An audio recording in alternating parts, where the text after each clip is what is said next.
और वो अक्सरीती वोट से जो है वो कामयाब करार दिए गए।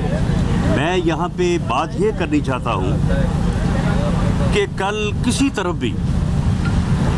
कोई एक वोट भी जो है उसके ऊपर ये दावा नहीं किया गया कि जी फ़लाँ को पैसे दिए गए या फ़लाँ को पुलिस ने रोका या हुकूमत ने धौंस से धांधली से जो है वो वोट अपनी तरफ कर लिए। लेकिन आप ये देखें कि ये एक ऐसा बदबख्त टोला और एक ऐसा शख्स जो कि मुसलसल कौम को झूठ बोल के गुमराह कर रहा है, जो हर वक्त झूठ बोलता है, झूठा बयानियाँ जो है वो खड़ा करता है, उसके बाद उस झूठ के बाद फिर नया झूठ बोलता है, उसके बाद फिर अगला झूठ बोलता है और मुसलसल पूरी कौम को अपने झूठ से जो है वो गुमराही की तरफ ले जाना चाहता है, पूरी कौम को तकसीम और नौजवान नस्ल को गुमराह करना चाहता है। आप पिछले 3 दिन का जो है वो आप जो है वो मीडिया उठा के देख लें कि पीटीआई के सरबराह से लेके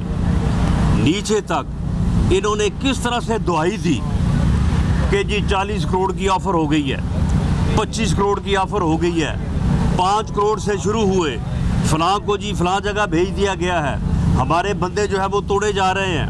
पुलिस जो है वो हमारे बंदों के पीछे पड़ी हुई है, हुकूमत जो है वो ध्वंस कर रही है, हुकूमत जो है वो धांधली कर रही है। कल जो दोनों तरफ से 186 और क्यू लीग के वोट माइनस करके 176 और 179 का जो फिगर सामने आया है वो इस बात का सबूत है कि पीटीआई का ये टोला जो है अपने सरबराह से लेके नीचे तक जो है गुमराही फैलाने, झूठ बोलने और झूठा प्रोपागेंडा करने का मास्टर है और इनकी किसी बात के ऊपर यकीन नहीं करना चाहिए, किसी बात को जो है वो तस्लीम नहीं किया जाना चाहिए। हम ये कौम को ये बताना चाहते हैं कि ये पूरी कौम को तकसीम करने और नौजवानों को गुमराह करने के एजेंडे पे गामजन है और इसका काम है कि हर मामले में झूठा प्रोपेगेंडा करना और झूठ बोलना। कौम जितनी जल्द इस नासूर की शनाख्त कर लेगी, इसका इदराक कर लेगी, इसका जो है वो कलाकुमा करने के लिए जो अपना ज़हन बना लेगी, उतना ही जो है वो इस मुल्क और कौम का फ़ायदा है। वरना ये मुल्क को और इस कौम को इर्रेपेरेबल नाकाबिल तलाफ़ी नुकसान पहुँचा सकता है। कल का मामला देखें आप कि कल जो है इन्होंने सुप्रीम कोर्ट की जो रजिस्ट्री है वहाँ पे आके इन्होंने हंगामा किया, वहाँ पे दीवारें फैलांगी गई, वहाँ पे ज़बरदस्ती जो है वो दफातर में दाखिल हुआ गया। उसके बाद चाहिए तो ये था कि सुप्रीम कोर्ट रजिस्ट्री के जो वहाँ पे केयर टेकर हैं वो 2 लफ्ज़ लिख के वो हुकूमत को थाने में हमें देते ताकि इनकी गुंडागर्दी के ख़िलाफ़ जो है वो एक्शन लिया जाता। और वो लोग, वो गुंडा अनासर जिन्होंने सुप्रीम कोर्ट की रजिस्ट्री की दीवारें फैलांगी, जिन्होंने सुप्रीम कोर्ट की रजिस्ट्री के दफातर में ज़बरदस्ती जो है वो दरवाजे तोड़ के दाखिल हुए, उनके ख़िलाफ़ एक्शन लिया जाता। लेकिन ये बात इंतहाई काबिल अफसोस है कि उनकी दरख्वास्त को रिसीव करने के लिए जो है वो डिप्टी रजिस्ट्रार साहब जो है वो आके दफ्तर खोल के बैठ गए। इसको पूरी कौम ने बड़ी तशवीश की नज़र से जो है वो देखा है और हर कोई ये सवाल कर रहा है कि इस फितने को, इस फसाद को जो है वो इस तरह से क्यों प्रमोट किया जा रहा है। और फिर हालत ये है कि डिप्टी रजिस्ट्रार साहब आके बैठ गए दरख्वास्त वसूल करने के लिए, दरख्वास्त अभी तैयार ही नहीं हुई, दरख्वास्त का जो है वो इंतज़ार हो रहा है और पता नहीं कितने घंटे जो है वो उनको दरख्वास्त का इंतज़ार करना पड़ा और उसके बाद कहीं दरख्वास्त तैयार हो के जो है वो वहाँ पे पहुँची और उस दरख्वास्त के पहले से जो है वो इंतज़ार हो रहा है। और जो उन्होंने वहाँ पे सुप्रीम कोर्ट की बिल्डिंग की जो है वो उन्होंने तौहीन की और वहाँ पे उन्होंने ट्रेसपास किया, उसके ऊपर कंप्लेंट का जो है वो अभी तक इंतज़ार है। अभी तक मुतलका थाने में या मुतलका अथॉरिटी को जो है वो कोई जो है वो कंप्लेंट जो है वो नहीं दी गई। मैं इस मरहले पे अदालत उज़्मा से और हमारे जो अदालत आलिया के मुअज़्ज़ज़ जजेस हैं, मैं एक वकील के तौर पे मैंने अपनी ज़िंदगी में यही सीखा है कि अदालत का एहतराम जो है वो मुआशरे के अमन के लिए और मुआशरे की मजबूती के लिए बड़ा ज़रूरी है। हम अदालतों का बेपनाह एहतराम करते हैं और हम चाहते हैं कि अदालतों का एहतराम हो, लेकिन ये बदबख्त इंसान जो है ये जब कोई फ़ैसला आता है अदालतों को गालियाँ देता है, अदालतों को कहता है कि जी आपने अदालतें क्यों रात 12 बजे लगाई हैं, और उसके बाद फिर होता ये है कि इसके लिए जो है वो 12 बजे अदालतें लगना शुरू हो जाती हैं। ये अदारों को गालियाँ देता है, ये इस्टेब्लिशमेंट को जो है वो गालियाँ देता है, ये इलेक्शन जीत कर भी इलेक्शन कमीशन के ऊपर जो है वो तोहमतें लगाता है, इलेक्शन जीत कर भी जो है वो इलेक्शन कमीशन के ऊपर इल्ज़ामात लगाता है, जबकि इलेक्शन कमीशन जो है वो साल हा साल से पेंडिंग जो फॉरेन फंडिंग का केस है उसका जो है वो फैसला नहीं सुनाता। अवाम में तसर ये जाता है कि शायद इसकी गाली गलोच से, इसके इस जारहाना हद तक अमेज़ रवैये से शायद अदारों में बैठे लोग जो हैं वो इसके साथ जो है वो रायत बरत रहे हैं। मैं ये मुतालबा करता हूँ इलेक्शन कमीशन से कि फॉरेन फंडिंग केस जो है उसका फ़ैसला जो है वो फिल फौर किया जाए और उसका फ़ैसला जो है उसे जो है वो फिल फौर अनाउंस किया जाए और उसके मुताबिक जो है वो फिर इसके ख़िलाफ़ जो है वो एक्शन लिया जाए कि वो फ़ैसला 2+2=4 है। फॉरेन फंडिंग जो है वो इसके ख़िलाफ़ जो है वो साबित हो चुकी है। इसी तरह से मैं चीफ जस्टिस ऑफ पाकिस्तान से भी ये सबमिशन करनी चाहूँगा कि हमारे मामलात को जो है वो सुप्रीम कोर्ट का फुल बेंच जो है वो उसे सुनने की हमारी जो है वो इस्तदा है, क्योंकि ऐसे बेंचेस जिनमें ऐसे जजेस बैठते हैं जिन्होंने पाकिस्तान मुस्लिम लीग नून की लीडरशिप को जो है वो सज़ाएं दी, और ये सिलसिला जो है ये वो बेटे से तनख्वाह ना लेने, तनख्वाह ली नहीं है लेकिन ले सकते थे, रिसीवेबल है, कोई ब्लैक डिक्शनरी है, उससे माने निकाल के जो है मियाँ नवाज़ शरीफ को जो है वो सज़ा दी गई। वो एक ऐसी ही सज़ा है जैसी पहले भी हमारी अदलिया की तारीख में ऐसी सज़ाएं हैं कि जिनको जो है वो अवामी सतह पे नहीं, बाहर की सतह पे भी और अदलिया की सतह पे भी जो है वो तस्लीम नहीं किया गया। आज तक मैंने किसी वकील को जो है वो जुल्फ़कार अली भुट्टो का केस जो है वो बतौर दलील, बतौर आर्गूमेंट जो है वो पेश करते हुए मैंने नहीं सुना। यानी ना अदलिया उसको तस्लीम करती है और ना उसको जो है वो बाज़ तस्लीम करती है। तो ऐसे जजेस अगर उन बेंचेस में होंगे, यहाँ पे हमारे फैसले होंगे, तो वहाँ पे जो है ये एक जो जुडिशल एक रवायात है, ये उन रवायात से भी जो है ये बात जो है वो मेल नहीं खाती। तो इसलिए हमारी ये इस्तदा है कि वो केसेस जिनमें और सियासी केसेस जिनमें पाकिस्तान मुस्लिम लीग नून जो है वो एज़ पार्टी है,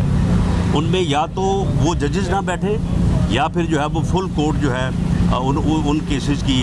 जो है वो समाअत करे, या ताकि इंसाफ सिर्फ होना नहीं चाहिए। हम समझते हैं कि इंसाफ हो रहा होगा, इंसाफ होना चाहिए, लेकिन वो होता जो है वो नज़र भी आना चाहिए। अब बेंच में बैठे एक जज साहब, मुअज़्ज़ज़ जज साहब, हमारे लिए बाइस से इज़्ज़त व तकरीम जज साहब जो है वो प्रोसिक्यूटर को मुखातब हो के कहे कि भाई वो कल एक बहुत बड़े मुल्ज़िम की ज़मानत कन्फर्म हो गई है लाहौर में और तुम वहाँ पे क्या करते रहे हो। तो भाई खुदा का खौफ करो, अदालत से ज़मानत कन्फर्म हुई है और मियाँ शहबाज शरीफ जो है वो मुल्क का वज़ीर आज़म है, कानून के मुताबिक है। आइन के मुताबिक है। जिस तरह से आप कानून और आइन के मुताबिक जो है वो एक आला मनसब के ऊपर तशरीफ़ फरमा है, इसी तरह वो भी एक सियासी मनसब के ऊपर जो है वो बैठा है। तो आप ये कह रहे हैं कि इतना बड़ा मुल्ज़िम और उसकी ज़मानत क्यों भी अदालत ने कंफर्म की है, किसी कोई यानी गवर्नमेंट के मतहत आदमी तो नहीं की, लेकिन हमने इसको भी जो है वो हाईलाइट नहीं किया। लेकिन हम ये समझते हैं कि ये वो सिलसिला जो हमारे ख़िलाफ़ वो ब्लैक डिक्शनरी से और रिसीवेबल इनकम से शुरू हुआ है, उसे अब बंद होना चाहिए। चीफ जस्टिस ऑफ पाकिस्तान से हमारी ये इस्तदा है कि वो हमारे लिए भी जो है वो इंसाफ के असूल जो हैं उन्हें जुडिशल रवायात और कानूनी रवायात के मुताबिक जो है वो आगे बढ़ाए, और जिस तरह से ऐसे मामलात में वो जजेस जो पहले से फ़ैसले कर चुके हों या वो जिस किस्म का जहन जो है वो एक्सपोज कर चुके हों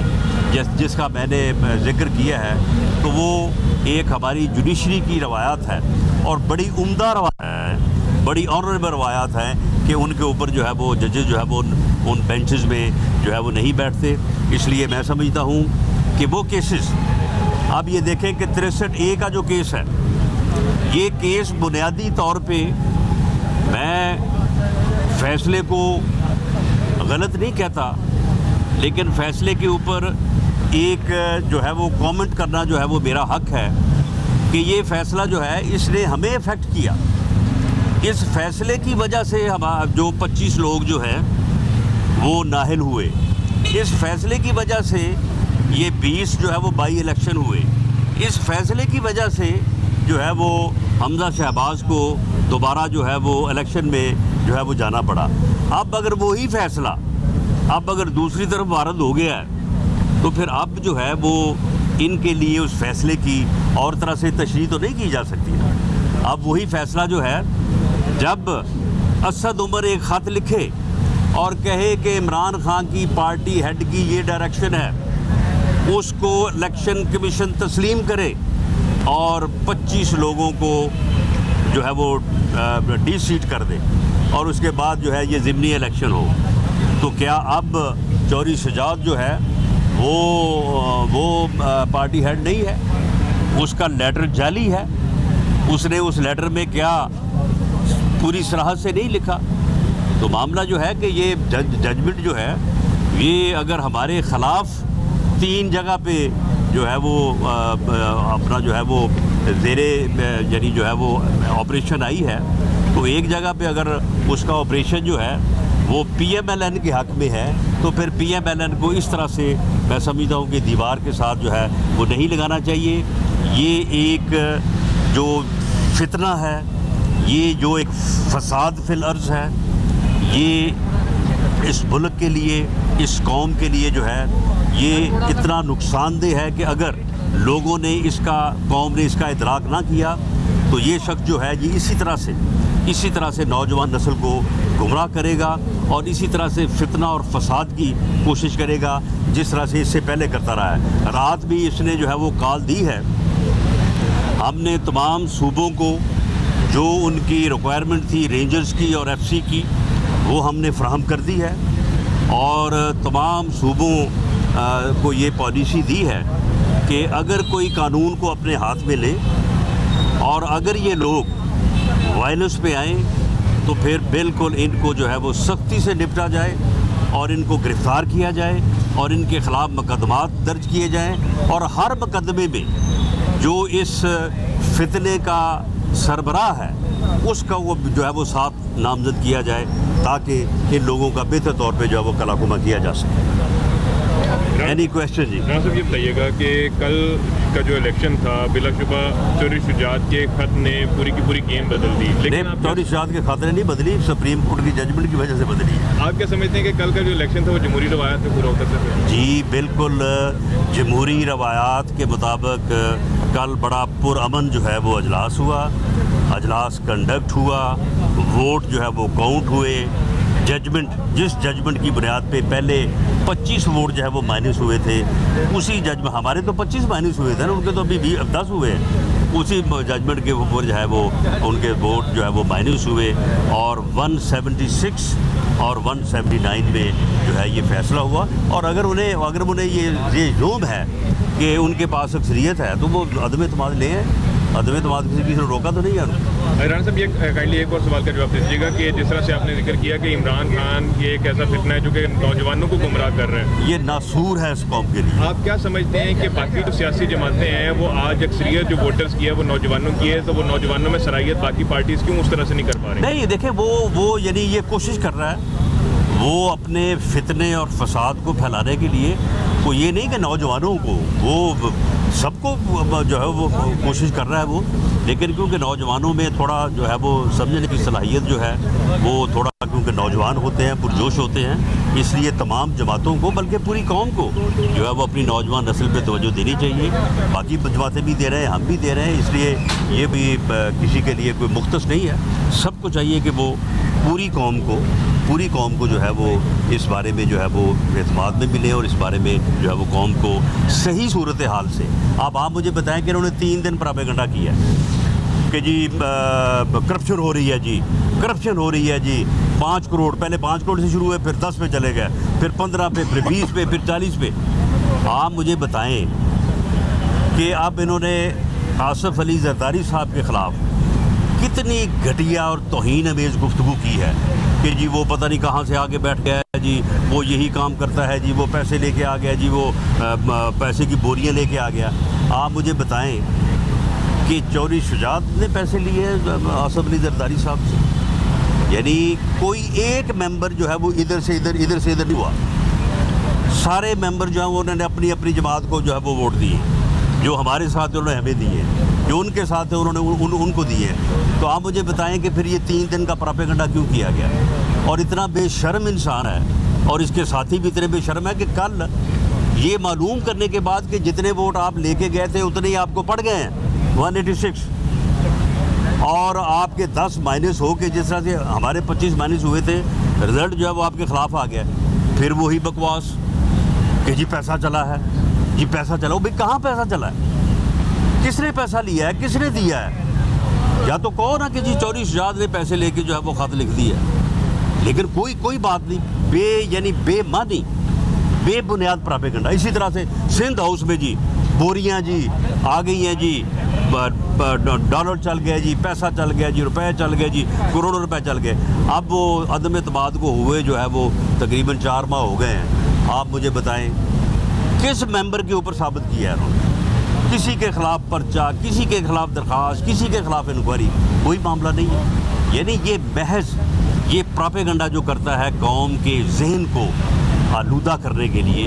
इस प्रोपेगेंडे को बेनकाब करना और इससे सवाल करना